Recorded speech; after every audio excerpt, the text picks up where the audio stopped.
Well, welcome everyone to the Wealthy Speaker Podcast. Today is going to be a day that you walk away from this show feeling enthusiastic about spreading kindness.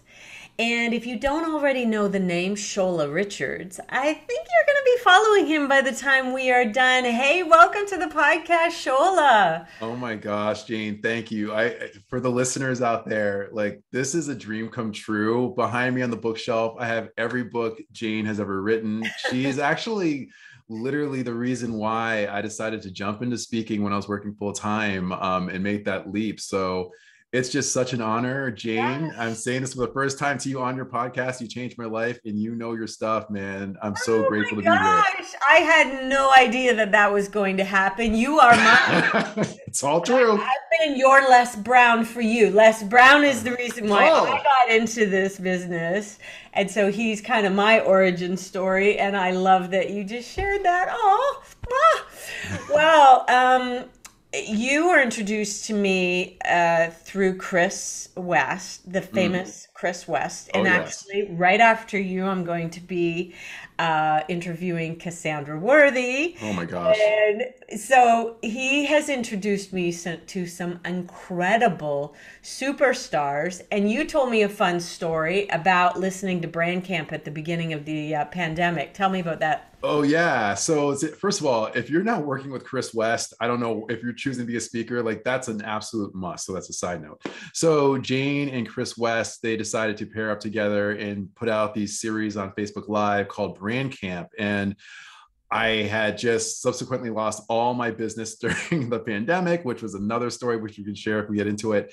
And Yeah. I was desperate to figure out how I was going to reinvent myself. And when I saw these free opportunities with Jane Atkinson and Chris West together talking about brand camp, I was like, I got to do this. Well, one of the examples they talked about in the first episode was around this woman, Cassandra Worthy, and how what a real brand looks like when you pick your lane and do it well. And she was like, it was amazing. It was clear. And then I went to my website. I'm like, no one has any idea what I do. Like, you're going to go to my website, like, I think he does this. I'm not sure if he does this. So, Cassandra, I reached out to her on LinkedIn, another one of my, I love LinkedIn. And she was like, hey, we talked via email or via LinkedIn, and she was lovely. And after that, I was like, all right, if I want to get to the next level where she is, I need to really reimagine my brand and to follow Jane's lead and to pick my lane. And ever since, so far, so good. I love it. I love it. And yours and Cassandra's websites and demo videos, all done by Chris West, by the way. We're giving a lovely plug for Video Narrative Video today. narrative. He's doing a video for me. I'm so excited. He's the best in the world. Yeah. So, uh, you guys could win my best demo video contest. You could win my best website contest. We have those contests about once a year, and so we'll be thinking about which one to do next. And I will be excited to see yours in the running. So, okay, tell me about your current business model. Kindness in the workplace is your thing. Yeah. So talk about that and what does your day-to-day business look like speaking, and we'll talk, we're kind of like in the fourth wave right now as we're recording this, and Mm-hmm. this will probably air not too long from now. So Okay. talk about your existing business model.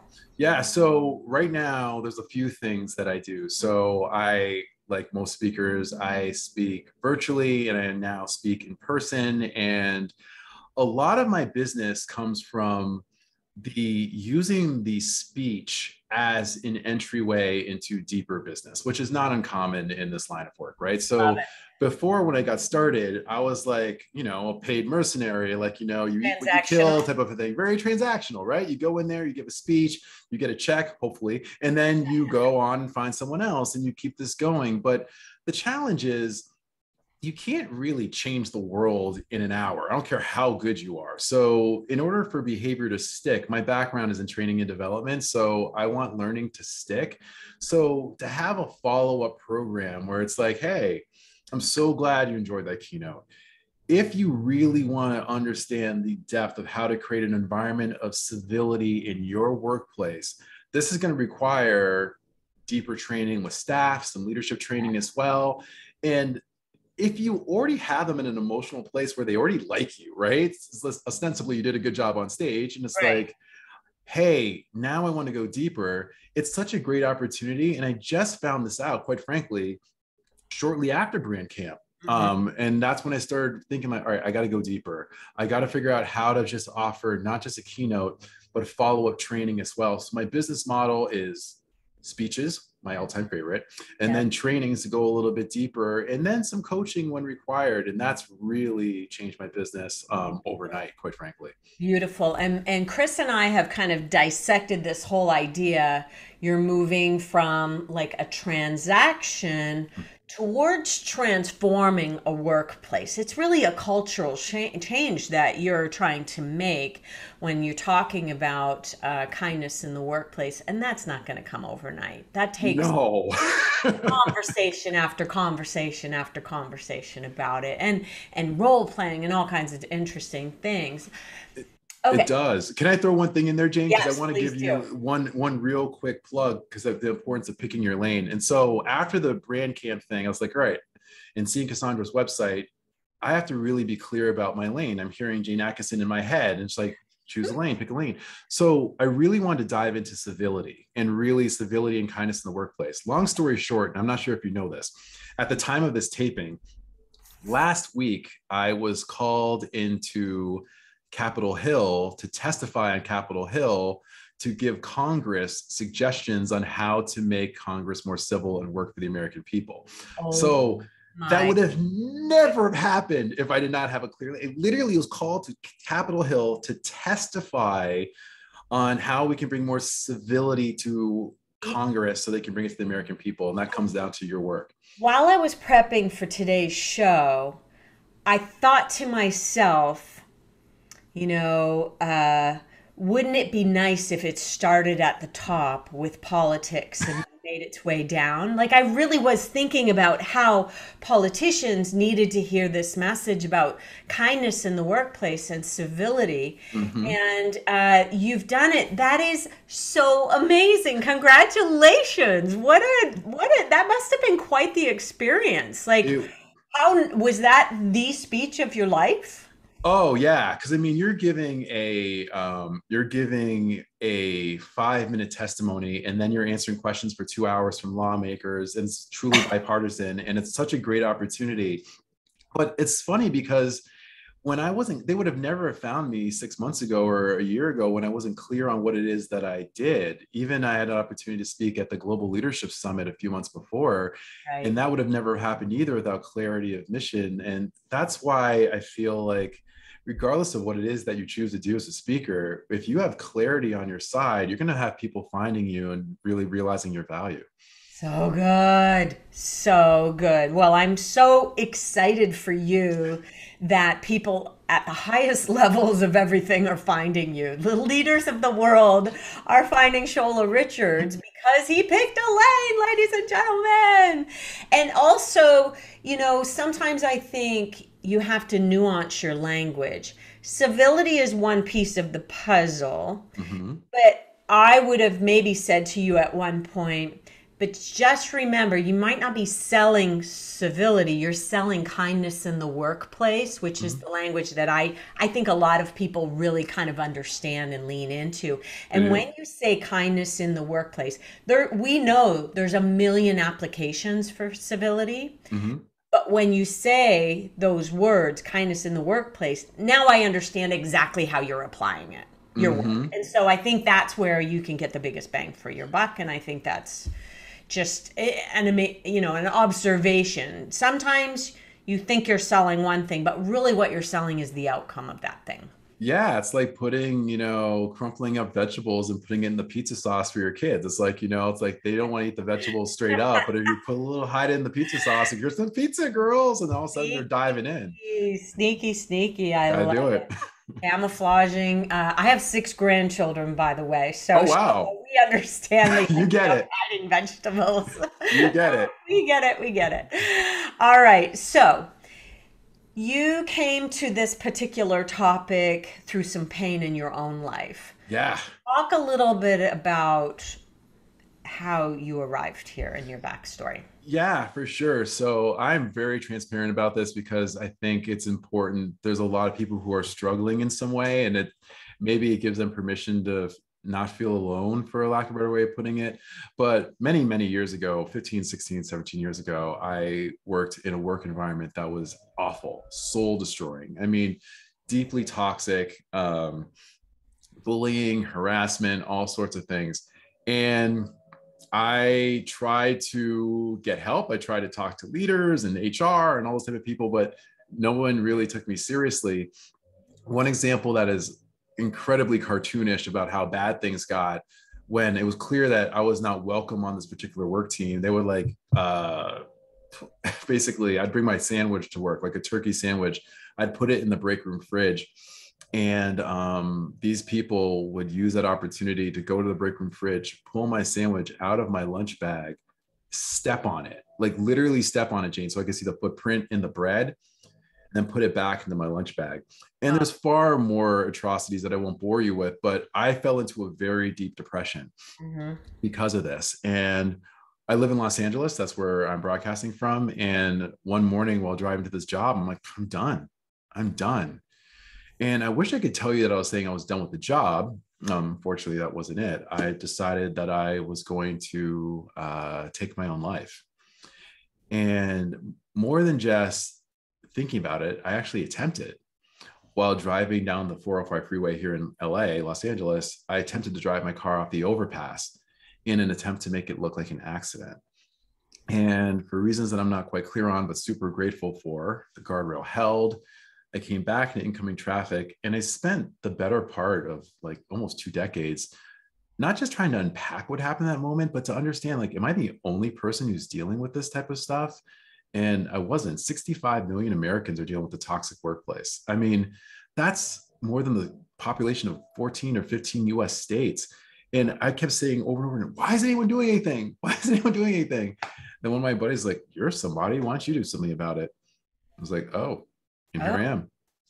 and here you are. And you said 65 million people deal with a toxic workplace. But Mm-hmm. also, I don't know what the stat is. Millions and millions and millions of people also have that toxic workplace, kind of sending them over the edge on mental health. 100%. And I love that, not only when you go out and speak, I think you're telling this story, right? I am. And so you're making it okay for people to talk about it. You're Mm-hmm. making it okay for people to say, I really was in a very, very dark place at some point in time.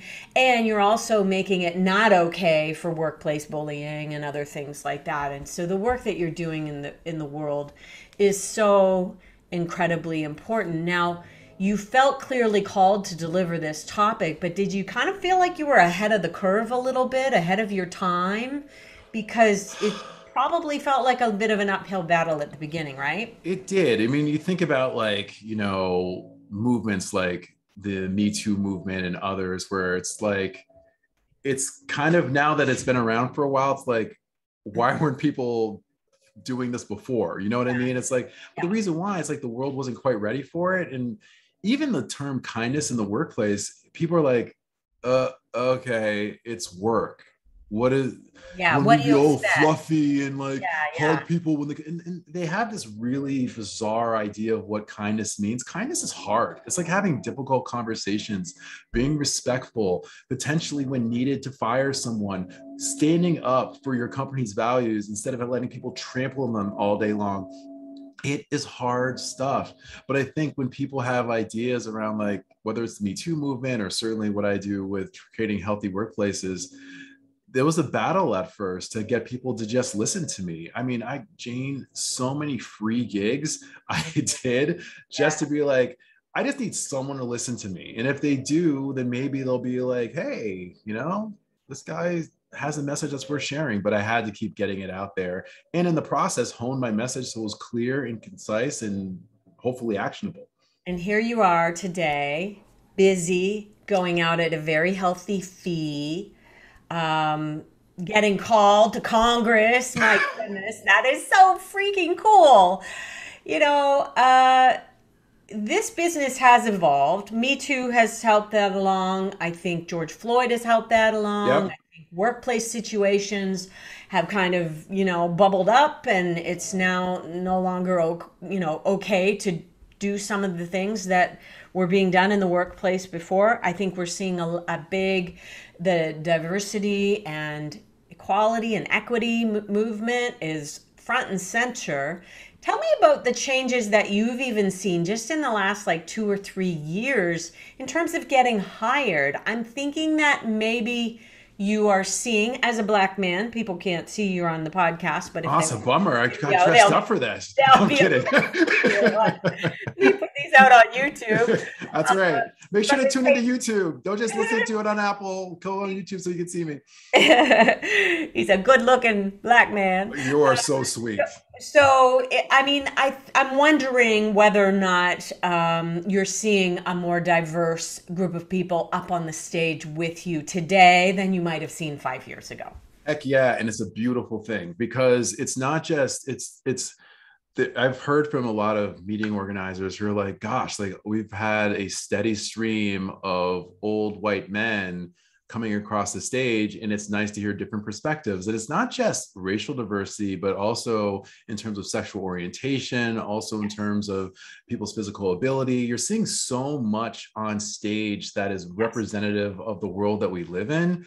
Yes. And quite frankly, shouldn't that be the case? Like it should be something where people feel like, wow, there's a lot of people like me when I would go to conferences, because I was a total nerd when it comes to speaking, and I love listening to diverse speakers speak, and to see the same messages being shared by people who don't look like me. I always felt like Representation. That's hard to, not that it was hard to engage, but it was definitely, I didn't feel like I could ever do that, because when you see someone who looks like you on stage, it's like, oh my gosh. Just really quick story, Jane. I was at the Barrel Patient Experience Conference, and Simon T. Bailey, who I hope you know, and I'm assuming you do know very well. Yes, he's been on this show. Okay, so Simon T. Bailey was speaking at the conference, and it was like 2014 or 2015, and he rocked the house, standing ovation. I'm sitting in the audience, and this is like actually the first time I saw a Black man speak on stage in person. I've seen him on TV, but never like in person. Yeah. I went up to Simon afterward. You know how like people queue up to shake the hands of the speakers, and I was like, Mr. Bailey, I want to. I felt like, I was like, gosh, I'm like in my upper 30s. I was like, Mr. Bailey, like I really want to do what you do for a living. That would be an honor. And he said, like, look, man, like, you can do it. If you believe it, go for it. Go be brilliant. I was like, oh, okay. And I mean, and literally, as silly as this may sound to some listeners, changed my life. Because it's like, wait, he's saying I can do this? And then coincidentally, but also super cool, 5 years later, I was headlining the conference where I was sitting in line trying to shake his hand. Like, it's like, that's the beautiful thing about representation and having someone to look up to in this business. It makes a huge difference. I love that. And I want you all to know, if you are a middle-aged white person, man, right. I don't want you to feel like you're being excluded from these conversations. The Wealthy Speaker podcast has always been embracing of all people, and I want you to know that as well. So can I add to that, Jane, really quickly too, because I love that point. And it's like, I think it's Steve Martin, the comedian, who said, be so good that they can't ignore you. So it doesn't really matter if you're white, Black, gay, straight, Republican, Democrat, whatever. Just raise your game. Raise your game. Absolutely. I love that. That's exactly. And if you're feeling like, your message is tired because you've been delivering it for 20 years, raise your game. Raise your game, right? That's the message always of this podcast, is to continue to get better and better. So we've seen a lot of changes. Talk a little bit about what you're most excited for kind of moving forward. Love that you've kind of raised your game in terms of your marketing. You have invested in yourself to a pretty penny. Yeah. Or two. And so talk about investing in yourself and what you're excited about coming up. I remember when I bought a Vitamix for the first time, the Yeah. blender, and I was like, this is really expensive. And it's like, but it's like that old saying, like, I think you like cry once, but then like versus crying every day when you buy something cheaper or what have you. The same Yeah. idea comes when you invest in yourself. It's like every dollar that I've invested myself, whether it's from a demo reel or it's from a website overhaul or it's a messaging overhaul or whatever it may be, even to the clothes that I wear on stage, every single dollar has turned into something that is like 10x itself Mhm. over time. And it's painful to see like that's how much it costs to get a demo reel. Oh my God, that's how much it costs to get a website redone. But when you do, that is going to work for itself over and over and over again. And I mean, I want people to be smart about it. I'm not saying go dip in your 401k or whatever, but Yes. once you get to a place where you feel comfortable, save as long as you need to, it will change your business. Because for me, when I was getting started, I was had a low fee, but then when my fee started increasing, I realized that I was in a pool of like 3 or 4 speakers that were presented to a panel, and Mhm. I'm the only one in that panel that didn't have a video. So it's like Ah, I'm already at a compete. disadvantage. Yes. There's only a certain fee where people will hire you with sight unseen, right? So it's Yes. like that's why that investment is so important, to make sure you can up your fees to a level that's going to change your business. Absolutely. We have this thing here called as if thinking that's Hmm. making your decisions from the place where you're already have reached your financial goals. So the saying is you cannot play small in your decision making while expecting to play big in your income. I love that. So I have a video shoot coming up this month. Well, actually, it'll be this month when we're in October. And I rented out the fanciest suite at the Harbor Castle Hilton in downtown Toronto. Ooh, look at And it you. was like this really like funky suite. And it was actually, it could have cost a lot more because typically suites, I think she gave me the price based on it's like a fam trip. I'm going to check out this place for a venue for maybe. So I got a really, really good price of it on it. Nice. But I was prepared to spend $1,000 or $1,500 just for the suite for one night Wow. because it was a part of the image that we were creating for this video. Now, would I have thought so flippantly about spending that money 5 years ago or 10 years ago? I think I would have really taken a lot more consideration and it would have left my hand like a little bit almost begrudgingly.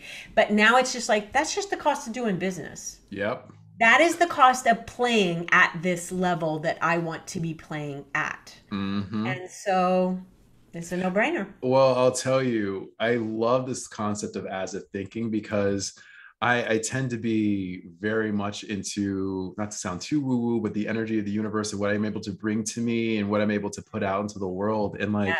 I pictured myself on bigger stages. I pictured myself, I kid you not, like I would give a speech initially for 15 people and I pretended it was 1,500 people, and you would never be able to tell the difference. And the I love people it. there would not know the difference either. I was thinking, as if I found out that I'm going to be headlining a conference with Trevor Noah. Ooh, cool. I love I'm, him. who doesn't? And it's like the thought of that would have never happened if I was just thinking where I was. I had to picture as if I want to see myself as this type of speaker. What would this type of speaker do? How would they behave on social media?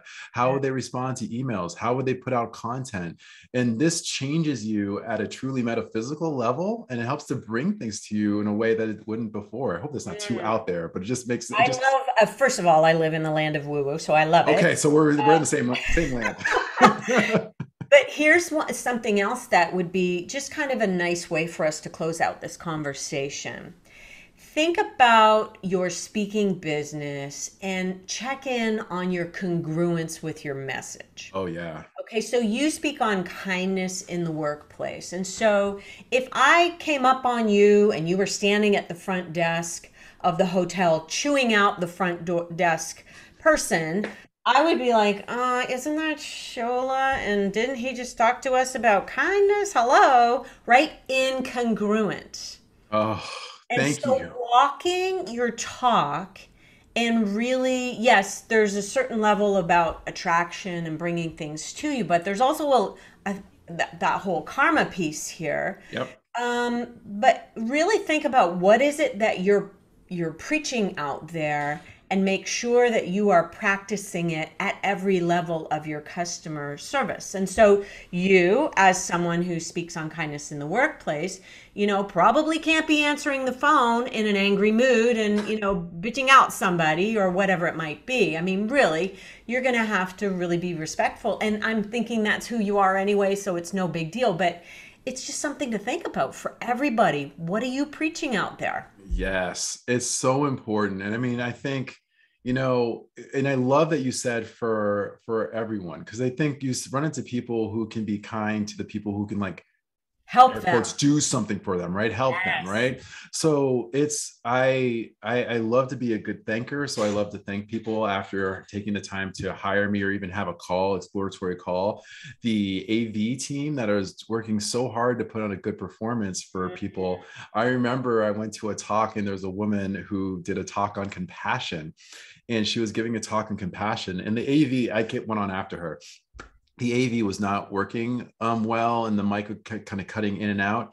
You could see her annoyance on stage. And then one moment, she just snapped at the AV people from stage, like, "What are you doing? I can't get my message across if you guys can't do your job." And it was like an out of body experience, but like the whole audience was like freaked out. And then it's like, "I'm so sorry that you guys had to hear that. Let's get back to compassion." Like, it's over. There's no going back. Game over. So all those things, and even one small practical tip, which I think is critical, like things that to show, like, whatever it is in terms of kindness, you want to steal this from me, please feel free, is, now that we're getting back to traveling in some cases for events, hopefully Please this will talk continue. about this. Yeah. It's like, one thing that's so critical is, like, when you land in the city, the first thing you should do is to let the meeting organizer know that you're there, right? It's a very simple thing that you can do that takes so much, put on your, absolutely. Yeah. When you're doing exploratory calls, a practical question that you should be stealing, it works so well. It's one of my all-time favorite questions that I ask, is like, what is one thing that you feel would come better from me on stage than would be coming from you as a person that works in the organization? Love that. It's a kindness, because to them, it's like, "Oh my gosh, no one has ever asked me that before." Yeah. And then you're able to even deeper hit that mess. That's what kindness is. It's about how can you meet needs in a way that's creative and thoughtful, while also still showing up for someone in a congruent way. And it seems to make a difference for a lot of people. I love that. I was just on Grant Baldwin's show. Oh yeah, I love Grant. Well, I've never met him.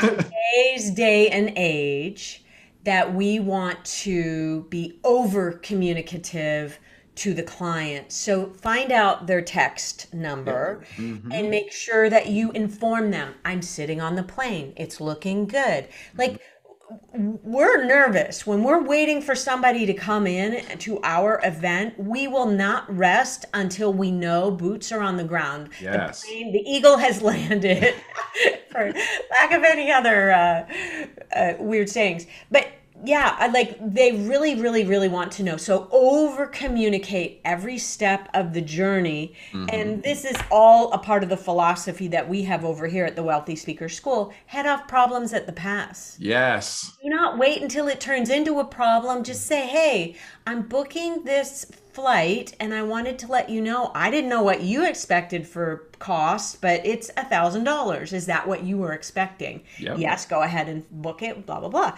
Now you've headed that problem off at the pass. Instead of it being the last interaction that you have is somebody angry over the travel bill being more than they expected, right? And it's avoidable. I mean, that's the thing. It's like, all you Totally gotta do is take avoidable. that little extra effort, and it makes such a difference if you put yourself in their shoes. It makes a huge, huge difference. I'm going to have my husband listen to this podcast. He's always procrastinating. I'm like, "Don't procrastinate." No, he has a habit of procrastination. That's what we're calling it. A habit, or that's a good way of putting it. That's nice. Yes. I like it. He's not a procrastinator. He has Exactly. a habit of procrastinating. That's like saying if someone's not a control freak, they're a control enthusiast. That's This is good. always going to Okay, be a I like nice way of that. saying these things. I like that. So I said at the top of the call that people were going to want to be following you. Where is the best place for them to connect with you? Would it be on LinkedIn and they can say they heard you on the Oh, I Wealthy would love that. Podcast? Yeah, LinkedIn is Okay. great, but also too, if you want to get a full scoop on what I do, just go to sholarichards.com and you Yes. can find me there. All my social handles are there. And of course, if you See find me that on beautiful LinkedIn, website. See that oh beautiful yeah, video. Come exactly. on. We've talked about it before, so we want to make sure. Shola, Shola, Richards.com. My mother's maiden name is Richards, by the way. Oh, Maybe we're kin. I we don't may know. be. Listen, let's go. I'm ready to go to. When are you going to invite me to Toronto for like Thanksgiving dinner? Let's do this. We'll do it. Our Thanksgiving's in October, so you're going That's to have right. to That's why I send me knew that was coming something up. So soon. hopefully this will air by then. Good one. All right, Shola, thank you so much for being on the Wealthy Speaker podcast. Hey, if you've been listening in, let us know. If you've appreciated what you heard, let us know. Reach out. All right, with that, we'll say, see you soon, Wealthy Speakers. Bye for now. Bye for now.